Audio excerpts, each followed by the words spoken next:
See, this guy right here got a Trackhawk. You don't see those many.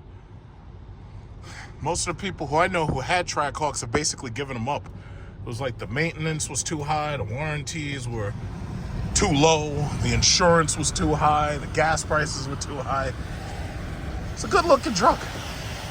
I don't like that color as much as I like my silver. It's too bad they didn't do more with it. It was like when they came out with that car and it was virtually unchanged, I was like, yeah, this company's done. 707, what does his license plate say? It says 707 HSPWR, so I'm guessing it's horsepower.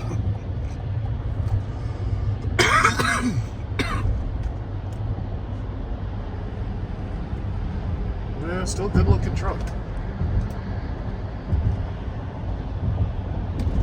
I guess a lot of people probably got rid of them because, you know, it wasn't so special. It's like, unless you knew what you were looking for, most people wouldn't even recognize that thing. I want to see him, like, he should, like, drive really fast in front of me.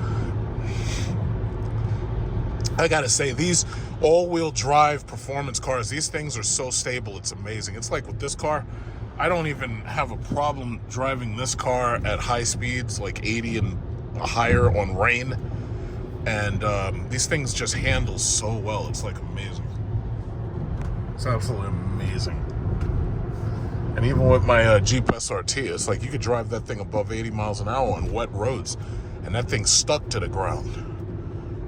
I think this car is more stable, actually. You never get wheel slip in this car. So I'm on my way to Jeep Dodge because I wanted to see the new Jeep Wagoneer S. Pretty much as soon as these damn things come in, they're pretty much automatically sold. And that's because in some cases, the actual employees are buying these things themselves. In one case I know of, a guy bought one for his wife. And in a case, I just came from one of these dealers, and their computer lists the thing as on the dealer lot, and I just went to go see it, and then I found out that the employee himself bought it. So I'm on my way to this Jeep dealer. It's in a location in town I really am not that anxious to go to because I hate going over there. But the bottom line is they have it and nobody else does. You may notice right there that orange car that's on the left. That's a VinFast. I think it's a VF, some number or something, but that's a VinFast. That's a Vietnamese EV right there. That's probably like one of the first cars, if any, that Vietnam has been able to successfully sell in America. From what I heard, it's not a bad car. It's average from what I've heard. Like it does nothing new. It just exists. And I looked up the VinFast dealer. They're on Long Island, not far away from where is it? It's not very far from Huntington, really. But the dealer's up there, and they sell those things. But again, I've seen a couple of these on the road. I've seen a couple of them at the charging stations. But the reality is, they're not very. They look different to some extent, but you know, they don't really do anything different. They're like average. So it's a pretty interesting color. I think that says VF8. It's amazing that with the market switching towards electric vehicles, that even a country like Vietnam can produce cars and sell them in America. Now, God knows what Trump's tariffs are going to do to VinFast. Because, see, when VinFast was selling that stuff, you know, there wasn't that fear of the Trump tariffs. See, China doesn't have to worry about Trump tariffs because China can just as easily manipulate pricing or manipulate their currency however they want. Vietnam, however, they don't have that kind of power. So if Trump, goes through with all of those reciprocal tariffs, yeah, a company like VinFast, they could see their sales severely cut. But my thing is, I don't see anything extraordinary about the car in the first place. So as far as whatever the sales are, God knows what they are, but like I could never imagine buying one of those. Let's see who's driving it. Oh, sure enough, it's a Vietnamese man. I'll be damned. I expected to see like a white couple or something, but no, it's actually a Vietnamese guy. That's pretty cool. What a way to show national pride. And not to make jokes or anything, but that guy kind of does look like Ho Chi Minh. Like, I'm not making jokes, I'm just saying. He has that little beard at the bottom, like that's, it's like the thin hairs. Never mind. I ain't gonna say no. In half a mile, take exit 19 south for Peninsula Boulevard toward Rockville Center. Yeah, I just can't see buying one of those. I mean, it looks okay. I mean, it looks different, but in order for you to really sell those things, you got to do something different. It's like Kyle from Outer Spec Reviews has been reviewing these Chinese cars a lot, and they really do a lot differently. Like, they have better self-driving, and they have better entertainment technology. But the VinFast, as far as I've seen, they don't really do anything differently. Like, they don't really do anything extraordinary. 4 miles. So as far as that Charger EV, I'm going to just say it really quickly again. The people who are talking, and trying to be positive about that car, and they're, Chrysler's going to put a Hemi in it, Dodge is going to put a Hemi in. It's like, I don't think they can do it in enough time to save themselves. You see, the problem is they doubled down on this all-electric route. And by doubling down on that electric route, they've produced an all-new platform that can be used for electric or gas. But the problem is that the pricing is way too high, because you got to understand, those LX cars, they've been selling those things since like 2005. They had the Dodge Magnum, the Chrysler 300. They'd been selling those cars for so long that those cars were pure profit. This is ID4, I don't know why he stopped. But those cars were pure profit. Even those engines, those iron block Hemi engines, ain't nobody making no V8 like that no more. Nobody. Everything now is aluminum. And from what I know, the aluminum blocks simply can't take as much stress as the iron blocks can. And I think it's telling, the fact that these Demon 170 owners are having so much problem with their engines. And I know that those engines are based on the Elephant engine. And the Elephant was supposed to be like a more aluminum instead of iron version. But the bottom line is, let's say that they do put those Hemis in that new Charger body. I can't even imagine what the price on those things would be. Because if they're showing you that the RT electric Charger is $60-something thousand, and they're showing you that the Scat Pack is $86,000 loaded, I can't even imagine how much a Hemi would cost. And you'd think that it would be less expensive, but no, they're going to have to, do crazy amounts of R&D to figure out what Hemi or what V8 can be put in that car. Because the thing about it is, at this point, nobody's going to really want a 5.7 in that car. Everybody's going to want a Hellcat. That's the problem. Once you've introduced people to the Hellcat, it's like that's all anybody's ever going to want. And I think the other issue is most of these people can't afford this shit. It's like when I drive around now, it's very odd to see, or it's very, very rarely that I'll see a Trackhawk. It's very rare that I'll see a Hellcat. I barely see them anymore. The maintenance costs are way too high. The gas prices are way too high. The insurance prices are way too high. If you buy a Hellcat here in New York, you're paying like $500 a month for insurance, partially because of the car theft. Even people who I know who practice insurance fraud, and they have their cars here in New York, but they have their license plates registered in Pennsylvania. Even those people have been complaining that the insurance costs have been going up. And the thing about it is, I remember years ago when Geico was, raising prices on people, and then they had these ads. They were talking about insurance fraud. Like if you try to register your car in one state, but you live in another, and you work in another. And they were talking about the dangers of insurance fraud and what would happen if you get caught. These people are doing it anyway. But the thing about it is, at this point, the insurance companies really don't care. They're all raising their prices. So even if you are practicing the insurance fraud, you're still getting hit because they're all raising their prices. So there's nowhere to run, there's nowhere to hide. It's like I keep telling the stories about female coworkers that I got, and it never fails. It's like they all have the same story. It's like they've got a daughter who's on their insurance, and then they wonder why their insurance is sky high. Or they have a daughter who's on their insurance who got into a car accident and totaled a car and damaged somebody else's car, and then they wonder why their insurance went up. It's like, here's a clue. Your insurance went up because you have a daughter who's on your insurance who got into a car accident. And then there are the other ones who they've got their kids on their insurance goes up, and then they themselves get into an accident.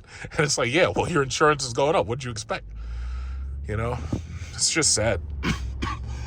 But the reality is, the compounding costs of ownership of these cars. You know, I remember about maybe it was a year and a half ago when the, I think is that a trooper? Oh shit, that's a trooper. The guy's sitting right in the middle of the road looking for people to bust. The guy's sitting right there in the middle of the road. But anyway, what was I saying? I wonder what happened. Yeah, so anyway, as I was saying, insurance costs have gone up, maintenance costs have gone up. Those Hellcats are not cheap to fix. When you have to buy new brake rotors and those things are $1,000 each, when you got to buy brake pads like every 4,000 or 5,000 miles and those pads are like $500, you know, it's not cheap. You know, see, that's the problem. They're basically selling you a race car. And if they're going to sell you a race car, then you got to expect race car money to be spent on this thing. Now, yeah, there are a lot of people who have that extra money. There's a lot of dudes who got their Social Security checks and they burn the whole check paying for these cars. But the reality is, as a daily driver, most people cannot afford these cars. So now you get to this electric stuff. These electric cars, especially if you don't spend too much money on the car, like if you buy a Tesla or you buy like say a Tesla Model Y or Tesla Model 3, these things can be actually very affordable. The cars themselves have very aggressive leases, very aggressive financing, but the money that you're saving in energy costs and the money that you're saving in maintenance, because these cars really don't have to have a lot of maintenance. It's like the only thing you really need to get for these cars is windshield washer fluid and new tires, but the tires last a long time. So the same can be said for the brakes. The brakes last a long time because these cars have regenerative brakes. So, yeah, I mean, you know, moving towards electric makes sense for some people. I understand that there's a lot of people who live in places where it's nothing but highway miles. At the light, use any lane and I understand that there's people who live in places where there are no charging stations. But the reality is, if you have a house and you can install a home charger, or you can just get a NEMA 1450 outlet, for the most part, you can actually do pretty well with an electric car. You really could. Most people don't want to try it, but as you can see, electric cars are doing very well. You got Tesla Model Y right here. You got this Honda Prologue right here. Like, I see a lot of these Honda Prologues. They're selling very well. And the same can be said about GM's other Ultium cars, just like my Lyriq. I don't see as many Blazers as I see these Prologues. Why is this fucking Tesla pulling up on me? Who you think you is? You and your swastika car. And I really shouldn't say that. Oh, wait, in fact, is that a Honda Prologue? Yeah, that red one up there is a Honda Prologue, too. Yeah, I really can't say that about Elon Musk's cars, because the reality is Ford worked for the Nazis, too. I mean, if you're gonna talk about somebody actually working for the Nazis, I mean, Mercedes-Benz, hello? It's like, I mean, come on, really? The same people who are knocking on Tesla are driving Mercedes-Benzes? Now, to tell the truth, I love Mercedes-Benz. Like, I could care less what the history is. I love Mercedes-Benz. Here's a Mercedes-Benz right here. Do you think he gives a fuck about what Mercedes did during World War II? He doesn't care. He's enjoying his Mercedes, as he should. So if you enjoy your Tesla, you should enjoy your Tesla. But this whole bullshit about demonizing people because they're driving a Cybertruck, I mean, that's just stupid. And that's part of the reason why we have the Second Amendment. It's because the Second Amendment is there to protect the First Amendment. Our freedom of speech is covered, by the Constitution, for one. And our freedom of speech includes our ability to drive whatever car we want. That's the reality. And what I've noticed that none of these people on these radio stations are willing to say, the First Amendment is there. People will get offended by you doing little things. Just by, your First Amendment covers your freedom of religion. Your First Amendment covers your freedom to wear what you want. Congress shall make no law against that. But the problem is there's always going to be some asshole who gets so offended that they want to do some physical violence to you. That's why you got your Second Amendment. Your Second Amendment is my Desert Eagle. That's the fuck what I'm talking about. And none of these people on these stupid radio stations are willing to say that. And that's the reality. You got to protect your First Amendment with the Second Amendment. They put these things in order. The First Amendment is your right to pretty much express yourself. Some people will get, upset about, they may be upset just because you could be a Hindu and you could have one of them turbans on, and people might get offended just by that. But just because they get offended, that doesn't mean that they have no right to do nothing to you. They ain't got no right to put their hands on you. That's why you got your Second Amendment. Because the bottom line is, calling the police ain't nothing but after the fact evidence gatherers. They come after something happens to you. I'm not interested in being a victim.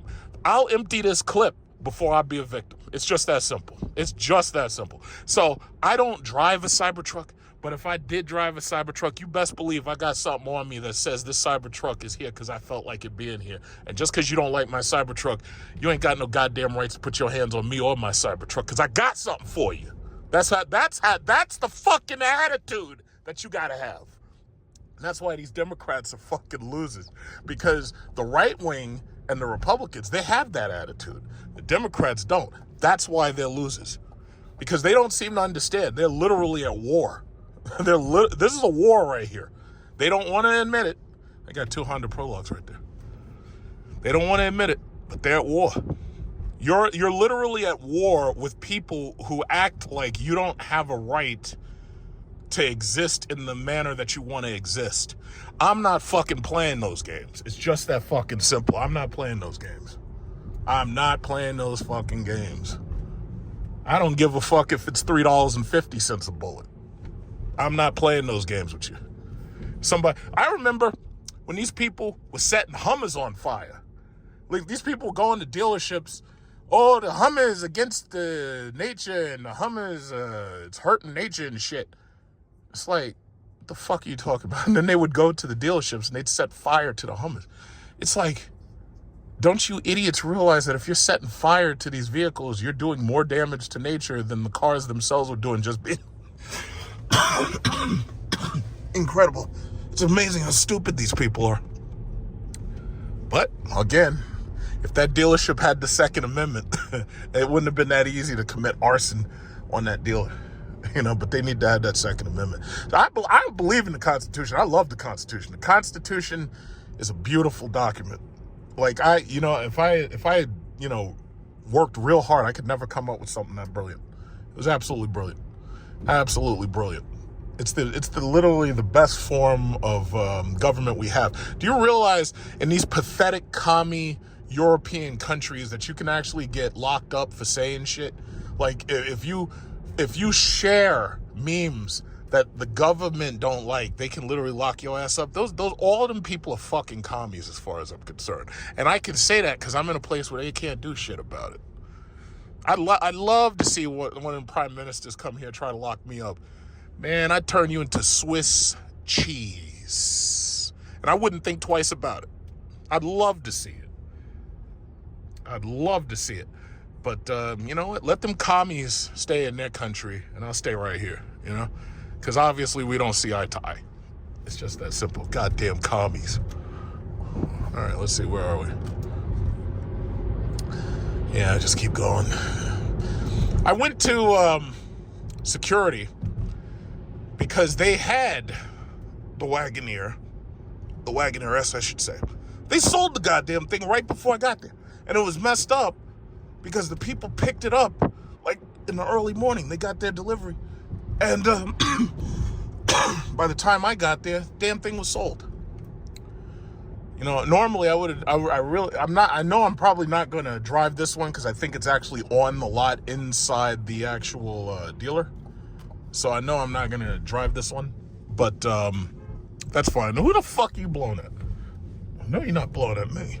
But anyway, what was I saying? Oh yeah, I'm probably not going to drive it. I just want to sit in it, take a look at the sticker and all that. I already know it's like 72,000 or less or something.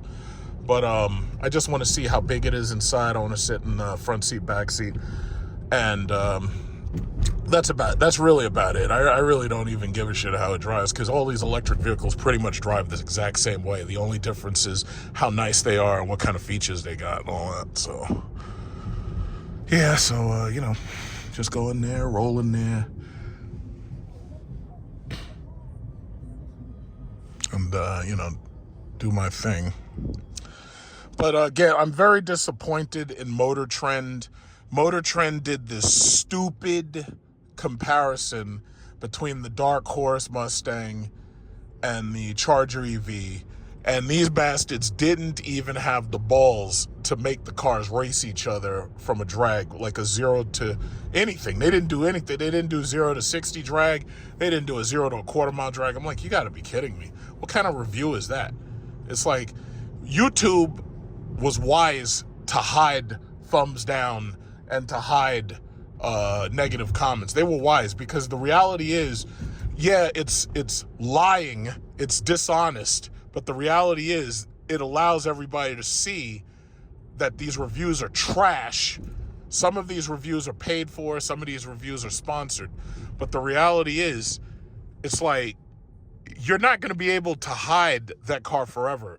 As soon as you get a couple of people who get their hands on one and they get their hands on a couple of these other cars that it should be able to beat and they put these cars side by side, automatically you're going to see that all those numbers that they're posting are not true. Because I've driven that car. I've driven that car twice. And as far as I can see, that car is nowhere. Oh, you ain't getting, nope. No, you ain't getting in front of me. What are you talking about? As far as I can see, that car is not as fast as they're trying to make it out to be. I believe the Jeep Wagoneer S actually is as fast as they claim it to be. But when I hear them talking about it and pretending like it's as powerful as the Trackhawk, I'm like, guys, you're crazy. The Trackhawk is capable of exceeding like 160 miles per hour. That thing is pure engine. It's like the Jeep Wagoneer S, you're not getting speeds like that. Like, you may be able to beat the Trackhawk off the line, but I don't even believe you can do that because you won't show it to us. So as soon as some people get their hands on these cars and they put these cars in some races, we're going to find out really quickly that somebody's lying. Somebody's absolutely lying. And I'm ready to see who's the liar. Somebody is lying. In a quarter mile, use the second from the right lane to turn right onto Burnside Avenue. But I will agree that Jeep did do a smart thing with this Wagoneer S. What they did was they made it less expensive, fully loaded, than the other. Because the Jeep 4xEs, man, those things are expensive. Like I was looking online. Use the second from the right lane. And if you Burnside Avenue.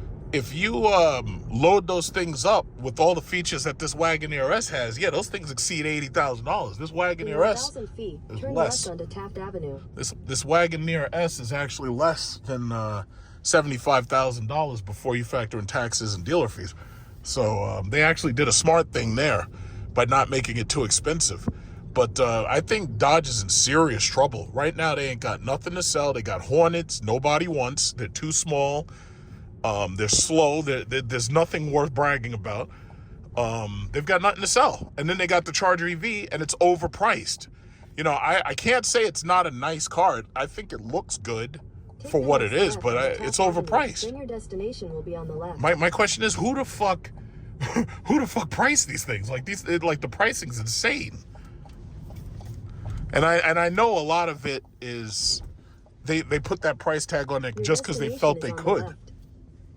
But this is what it is. Like, I feel bad for all these YouTubers because why are you behind me? Okay, I feel bad for these YouTubers because these YouTubers keep coming to these lots as if something's gonna change. Like they think, you know what these YouTubers are now? These YouTubers are like if you're a fat person and you go into your refrigerator and you're hungry and there's nothing there. So you close the door and you leave and then you come back expecting that now suddenly food's gonna appear. It's like, no, it's not. It's like, I feel bad for them because, not only are there no new cars to even consider buying unless you're going for a Jeep or a truck, but on top of that, there's nothing to do content on. I never got stuck doing this as content, but some of these YouTubers, they got stuck doing this as content, and the problem is now, like, there's nothing else. There's nothing else. There's just nothing else. It's sad. All right, so here it is right here. So this is a Wagoneer, but it doesn't say S on it, but it's a Wagoneer S. It's kind of small, isn't it? It's nice. I got this music playing. I gotta be careful of that. I might get muted.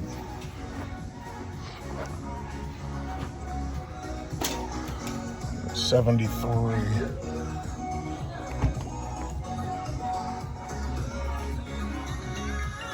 Hold on one second.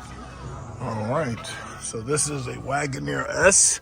As you can see, we got heated and cooled seats in the rear, which is actually something that's not typical for one of these electric cars. You usually only get heated seats. You don't usually get ventilated seats in the rear. They also have dual USB-C ports, and it looks like they have a 110 power inverter. So that could be pretty nice. It's not very big though. The inside of this car is definitely not as big as my Jeep Grand Cherokee SRT, but it's smaller and it's more refined. It's pretty nice. I'm gonna sit up in the front in a second. They do have a power sunshade, which is cool because a lot of EV makers leave the power sunshade out.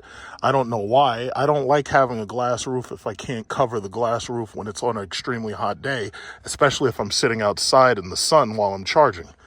So that's something that you always got to have. That's the back of the car.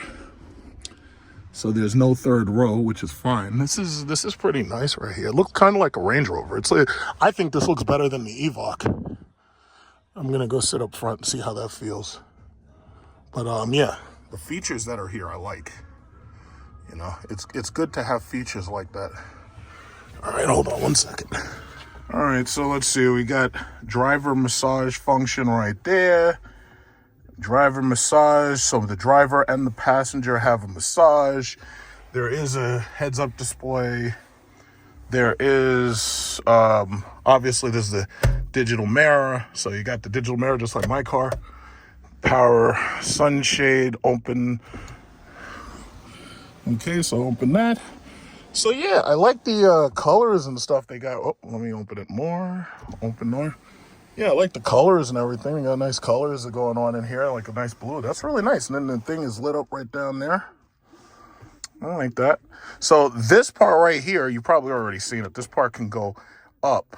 You don't have to have it stay down. And it only shows you the information that's relevant, which was a pretty smart idea. So I like that. And then you can put it down and you can put the information back. Now, did they really need another screen? Like, that's anybody's guess. But I like it. It works. Other than that, there's very minimal buttons on this side because the other Jeep Grand Cherokees, they keep the massage buttons and features. They keep that right here. This is just for memory seats. No problem with that. That's fine. There's an emergency release latch right here, just like in all the other cars. So just in case the power is off, the emergency release latch is here.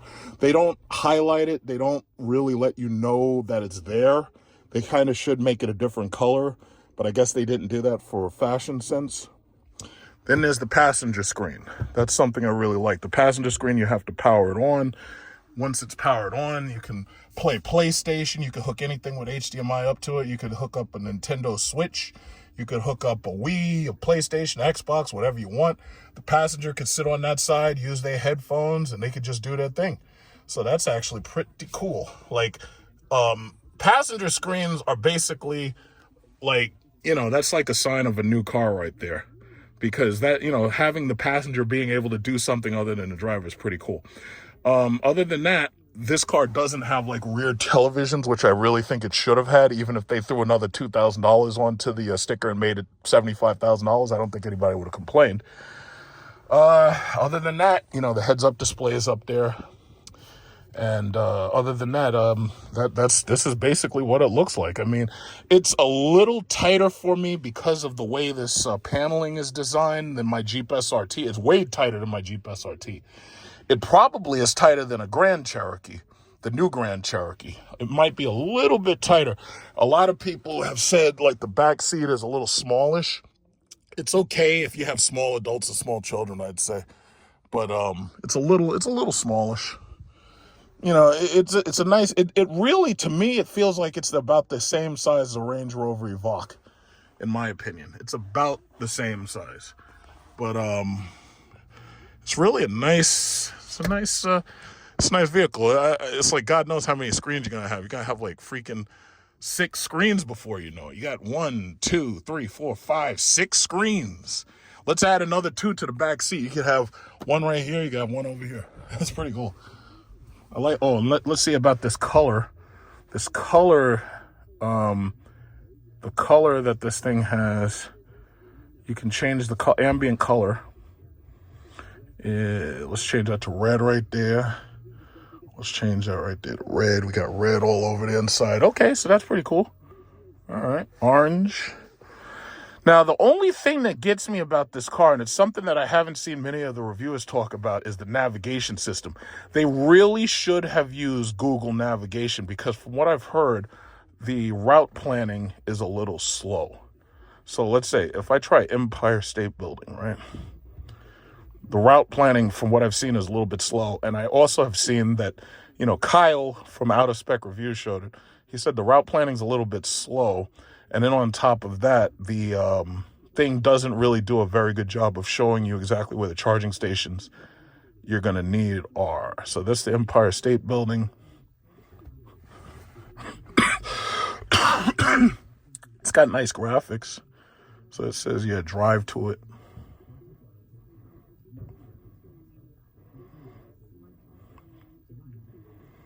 Yeah, it's not as fast and it's not as crisp as what's in my Cadillac because Cadillac did the smart thing and they just went with Google.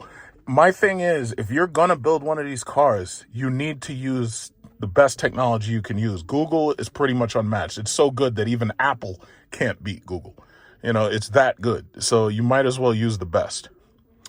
But they didn't choose to do that. So, that's too bad for them. We will arrive at your destination. And you see how long that shit took? I'm going to show you the test in my car just to show you how much quicker this thing gets to the voice activation. I didn't even know it was going to do the voice because it took so long. Like, that's amazing. It just took a very, very long time. But, yeah, that's basically the car. What I'll do is I'll wait until we actually get one that I can drive, and then I'll actually drive it. I pretty much know what to expect. All these electric vehicles pretty much drive the exact same way anyway. But, yeah, I'm glad I was finally able to see one of these. The sticker is $73,000. It's $72,506 or something like that. But I'm glad I was finally able to get a chance to see it. So they have this turn dial in order to change modes. For the most part, the car is always in auto mode anyway.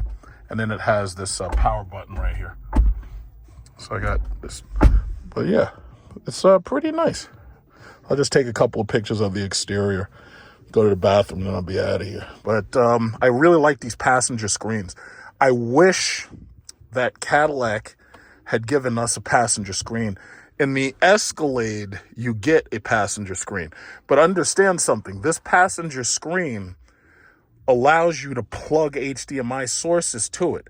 What it doesn't have, as far as I can see, is there's no internet connection allowing you to do Hulu and YouTube. I think it is possible to use YouTube and the internet. I'm pretty sure you can screen mirror, but as you can see, let me make sure you can see it. As you can see, there's no clear-cut option to use like YouTube or Hulu or anything like that. But I think they do offer it if you pay for a subscription service or something. I just don't see it right now. And the way I see it is I should see it right now, because when these cars are charging, assume it's going to take you an hour to charge, because most people are going to charge as much as they can charge when they plug in, right? So assume it's going to take you an hour. I want to be able to watch YouTube. I want to be able to watch videos for that hour that I'm sitting there, if I decide to sit there and I don't decide to go shopping. All of these car makers need to understand that. Like, I don't understand why they don't understand that at this point. They should understand that. So if you have a passenger screen, I should be able to sit right here and watch this screen, and your wife or girlfriend or whatever, she should be able to sit here and watch whatever it is she's watching, has her headphones on, you've got your headphones on, you're sitting here, you're undisturbed, she's undisturbed. That's the way it's supposed to be. But a lot of these car designers, they just don't understand. They think that they're putting together a great product, but what they don't seem to understand is the subtleties of using these cars. That's where it all goes wrong. So I'm done looking at it. I'm done feeling it. It feels very comfortable. It feels comfortable. I prefer how I fit in my Jeep SRT better. This does feel very comfortable, and it's got a very nice look to it. It doesn't really stand out too much, but it has a nice look to it. So yeah, I'm gonna get out. So again, the push button power unlock is power, and right here is the emergency unlock. So that's something that everybody needs to know, just in case they get locked inside here and the battery's dead. So yeah.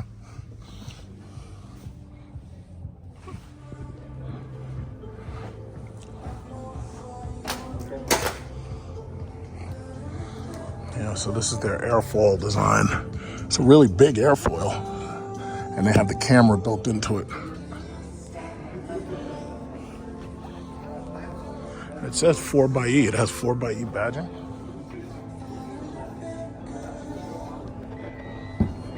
It's interesting that it has 4xe badging. So this is the inside. Oh, and this is something else. The question about the charger. Some people had that question about what kind of charger these things have. So as you can see, this came with a 110 volt charger, right? And unlike my Cadillac, there's no option to change the plug to a 240 or 220 volt NEMA 1450, right? So some people were complaining. It's like, yeah, if you try to plug this into your house, this is the same charger that they give you with the 4xe, right? So the reality is, what you've got to do is you have to have them install a level 2 charger in your house, unless you plan on using charging stations the entire time. So that's just a given.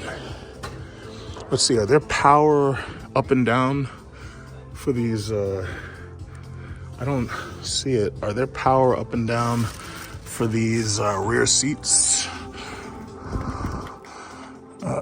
Is it power up and down? Oh no, it looks like it's just manual. Okay, this one doesn't have power fold. What's under here?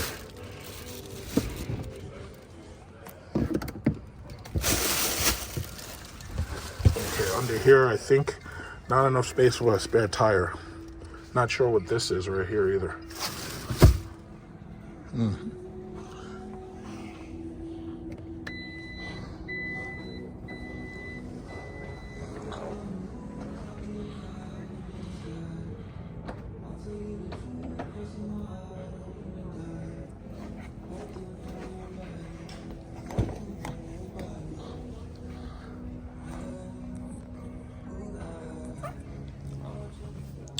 So sitting behind me, that's how much space you would have. I think that would be enough for some people.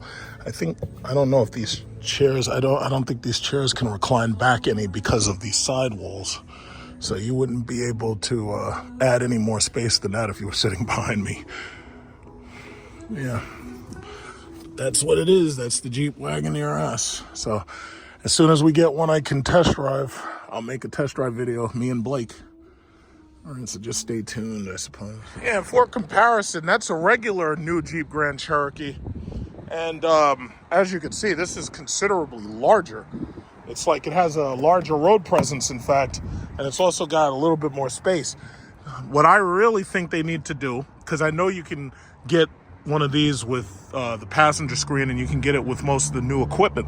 What they really need to do is bring that equipment that's in the Wagoneer S into these Jeep Grand Cherokees. And I think they're ultimately going to do that. So they put the ambient lighting, and then they have the heated ventilated seats in the rear and the passenger screen. And once they do that, it's like, yeah, they'll definitely have, a really good product, and it'll actually be the right size. Because the Wagoneer S, it's like they've lost a couple of inches off the top. My guess is because they wanted to reduce the drag. But, that's what it is.